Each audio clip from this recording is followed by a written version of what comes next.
In these real estate streets. Happy Pink Friday. It's Friday. Listen, so I got a lot to talk about. Got to get my notes out. Because a lot that's going on here in these real estate streets that I'm pretty sure you guys don't know about. Now, over the past couple of weeks, I have been dropping information mostly on Facebook, but some stuff on Instagram and TikTok and YouTube as well. So I wanted to talk to you guys about some things that you may or may not know. All right. So number one, a lot of people ask. I had a couple of people. First, I'm gonna go through my inbox for y'all that don't believe me. Inbox, and we're gonna talk about how I got these. Hold on, Instagram, because my phone just said it was about, and I don't want y'all to think. I don't want y'all to think I just gave up on y'all. I haven't. Okay. So the first thing we're going to talk about are the things that are going on in the real estate streets that you guys may not know about. First of all, I've had a lot of people, and I was just showing you guys. This is my inbox. See, that's just on Facebook. That don't even count what I get on Instagram and TikTok. But I've been getting questions, so I'm going to answer a couple of them tonight. So first things first, my name is Lisa Robinson. I'm y'all favorite real estate diva out here in these real estate streets. And today is Pink Friday. What is Pink Friday? Pink Friday is something I do every year, and I choose a different Friday every year to talk about, and I put all of my products on sale. So if you're looking for a wholesale class, a workbook, a JV partnership, or anything like that, all of that stuff is on sale. Coaching, whatever it is that you're looking for, it's all on sale. Click the link in my bio for YouTube and Facebook. I will drop the link in the comments for those of you on Instagram. Click the link in the bio and you get everything. As of noon, this is a 24-hour sale. So as of noon tomorrow, everything goes off sale and it goes back to regular price. All right, now that we got that out the way, let's talk about what we got going on. So somebody asked me about dual agency. Now, dual agency is when your buyer's agent and your broker's agent, your buyer's agent and the seller's agent use the same brokerage. So everybody know my good girlfriend, Sean. So Sean is not a real estate agent, but in this scenario, she is. So if Sean is with Keller Williams, and I am also with Keller Williams, that is considered dual agency because we both work for the same brokerage. Now, if by any chance that I am a listing agent and you call me to list, and I'm listing the house already, and you call me to buy the house, and I ask you if you have an agent, you say no, I can just put in the offer for you, that's considered dual agency as well. Those situations are legal. Might not be ethical all the time, but they are legal. Okay, so that's why I want you guys to understand about dual agency. It is legal. May not always, but that's like we always say, just because it's legal don't make. Okay, so with new rules in place, buyers beware. Buyers now have to compensate, not all the time, but sometimes. You will have to compensate your agent. In the past, you didn't, but now you have to. And now that you have to compensate your agent, you might not want to do dual agency. You might not, you know what I mean? You might want to do, a lot of you are leaning towards just calling the listed agent and just putting in your offer. You take a risk with that. So now, here's the thing. They have to disclose that this property is being listed and handled on both sides by the same broker. You have to sign something saying you're okay with that. Some brokerages have a rule in place where the listing agent cannot take both sides of the deal, and they have what we call a designated agent. So again, Sean worked for Keller Williams, and Sean, the property that she's listing, guess what? If you call her, she may have to designate me as your buyer's agent because she's a listing agent.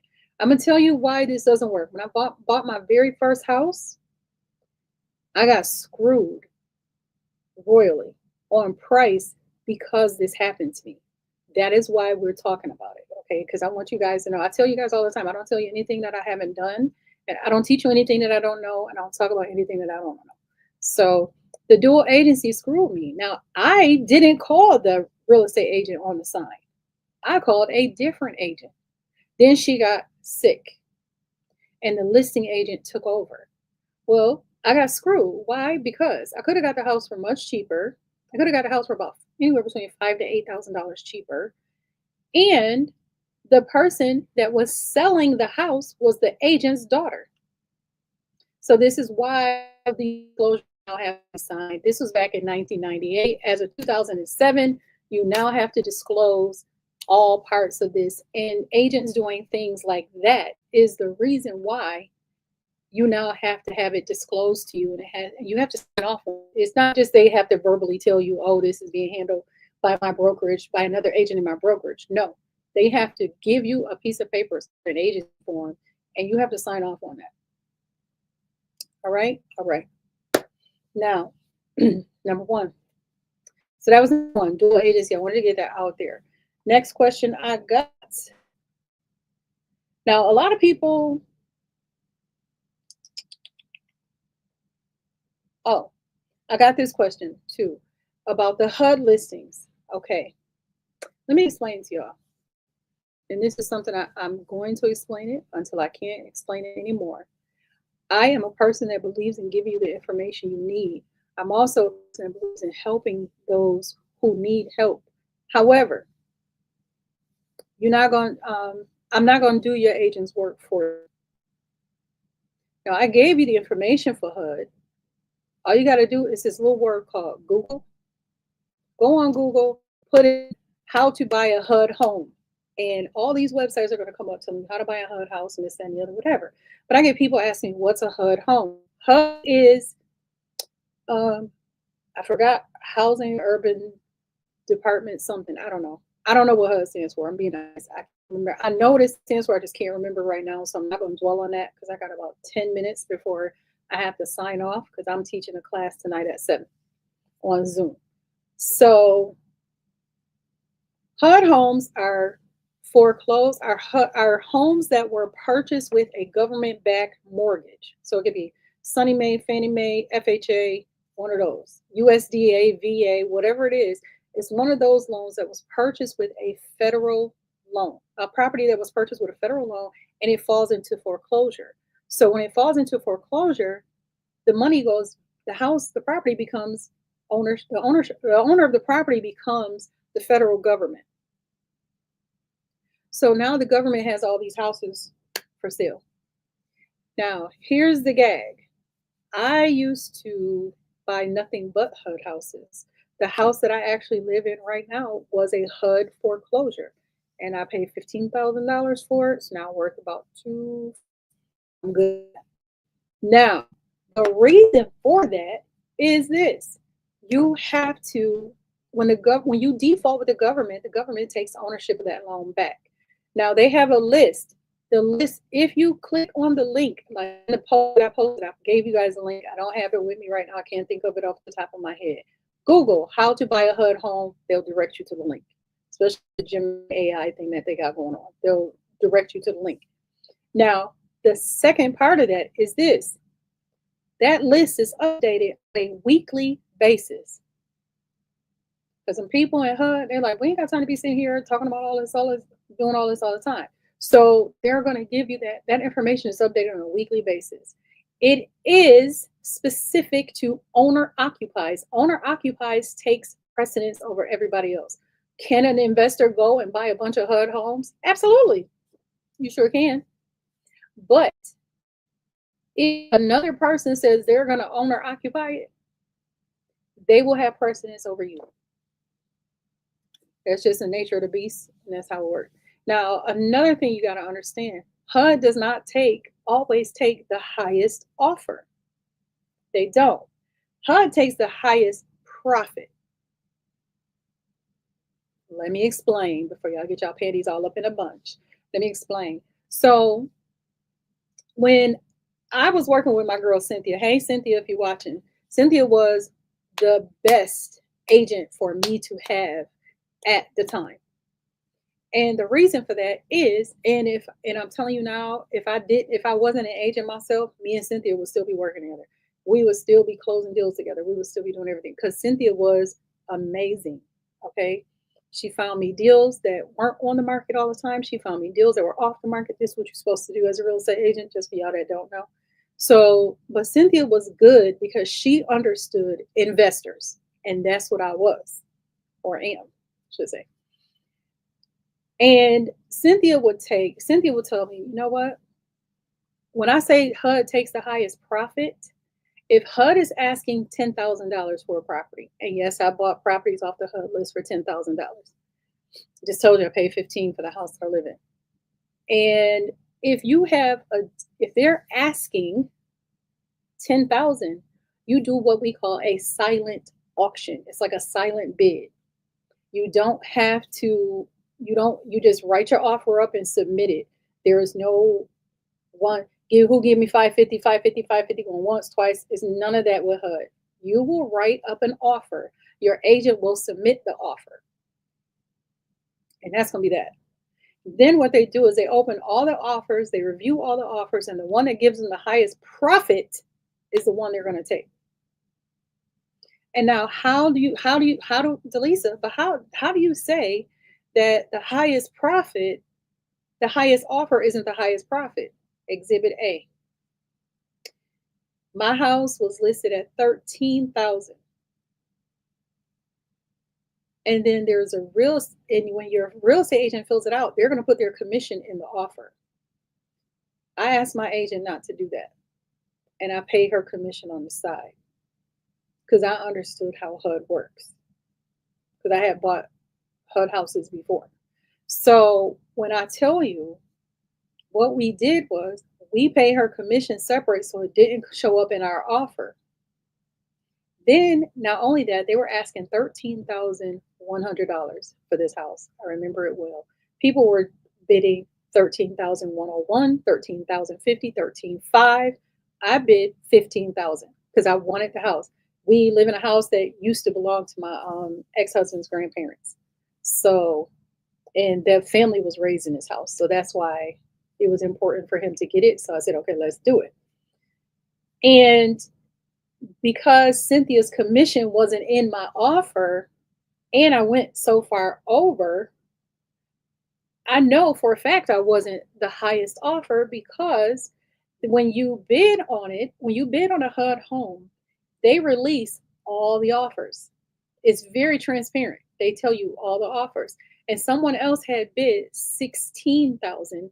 However, they had a $1,500 commission for the agent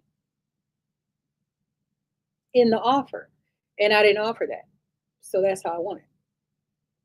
So just so you know, it's not the highest price, it's the highest profit. And you have to be able to say and do how you're going to say and do. All right? All right, buttercups? I hope y'all getting this. Now, about 2 minutes, 3 minutes. What else? Okay, somebody asked me, I saw a previous post. Do you have any JV or director of operations positions available in Maryland area? My director of operations positions that I did have available are on hold until March. Let me explain. The director of operations has a lot of work to do, and I have a lot to train on, and I need to get a training manual created for that position. That's why it's on hold. Now, the person I do have assisting me with this position in the interim is probably going to be that person on a permanent basis. But you don't have to live or be in a specific, you don't have to live in where I live in Buffalo in order to become a director of operations, because the director of operations position is all online. So you can do that position from anywhere. So yeah, probably start taking applications on mid-January for the position to start on the March 1st. Now, second, JV program. Okay. The JV joint venture program is for my wholesaling division, which also the director of operations is for the wholesaling division as well. Now, the JV program works like this. There is a fee attached to the JV program. The JV program, and it's one of the Black Friday, it's one, I'm sorry, Pink Friday deals that's going on right now too. So if you click the link and you can get the Pink Friday. So let me see what it is. What is it? What it is, yo? What's up? Um, the JV with me. If you, it's the last button on the Pink Friday list right now. And the deals that are out for Pink Friday right now are not the only deals that are going to be out there. I'm going to be adding some more later tonight. JV with me. Okay. This is wholesaling. So what happens is be prepared to learn how to wholesale real estate. So I'm going to teach you how to wholesale real estate with this program, how to properly run your numbers. We're going to talk about marketing properties. Twice a month, we meet in a group strategy session. And I never say what day of the week it's going to be or whatever. I just look at my calendar for the week and I put for the month and I put it in for when I need it done. You're going to earn while you learn. How? Each deal you close guarantees you 40% commission. Why do I only get 40%? Lisa, if I close a deal, I get 100%. Normally, JV with somebody, you get 50-50. I'm paying for everything. I'm paying for the leads. I'm paying for the VA. I'm paying for the director of operations. I'm paying for a whole lot of stuff. So you get 40%. The director of operations, they're going to get 20% because they're the ones that's following up on everything once all the paperwork is submitted. And I'm going to get 40%. Why? Because I'm paying for everything and I need to be reimbursed. That's how that works. Your job as a JV partner, you are to take pictures. You're going to assist with showings and you are going to assist with communications back and forth with the seller. So if we need a document changed or anything like that, or we need a signature. A lot of these sellers are elderly. They don't know how to do the computer signature. So you might have to go and get a what we call a wet signature. And that's where they actually put pen to paper and sign their name. Okay. You sign up for the joint. How the JV program works is I get leads, my VA makes phone calls, she gets leads. They go to the director of operations. Director of operations is going to call and schedule an appointment because my VA is not going to do that. Not yet, anyway. Then what happens is the director of operations will schedule the appointment, confirm it. Then they will go to our Slack cohort group. And in Slack, if it's a Texas, she's going to go to the Texas channel. She's going to say, hey, can anybody go see a property, San Antonio, on Saturday, December 7th at 2? All of our JV partners in San Antonio will say yes, no, maybe so. And then we will confirm it. Then we send them out there. They take pictures. We get the pictures back. If we can make an offer, we'll make an offer, put the property under contract. That person immediately is going to get that 40%. See what I'm talking about? It's just that simple.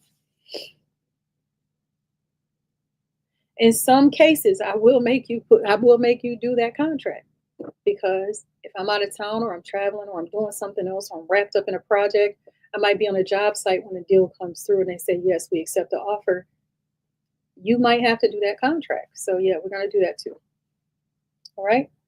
Now, leads are dispersed to the JV partner. Yes, I will send out leads all the time. It's the holiday season. We've been slow on leads lately, but it's starting to pick back up already.